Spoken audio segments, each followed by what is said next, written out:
Ведь они не задают вопросов и не дают ответа на вопрос, что мне нужно. Поэтому мне не нужно все это. А пока на балконе притоны, я пьяный шатаюсь, курю сигарет. И чувствую, будто я Бэтмен, и сейчас улечу на другую планету. Рядом со мной мои люди, и мы должны выебать мир, и мы делаем это. Остальное хуйня, быть может потом, когда-нибудь и у меня будут дети. Не факт, что из гетто я не смог сами расставить приоритеты. Жить без шлюх, грязных денег, ебаных таблеток. И стать рассветом человека, сохранив в себе потребность в чем-то еще. Если у меня будут большие деньги, я положу их на счет.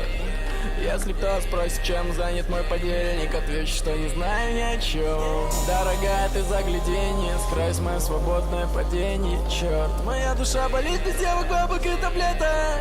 Но на самом деле мне нужно что-то еще. Что-то еще. Что-то еще. Что-то еще.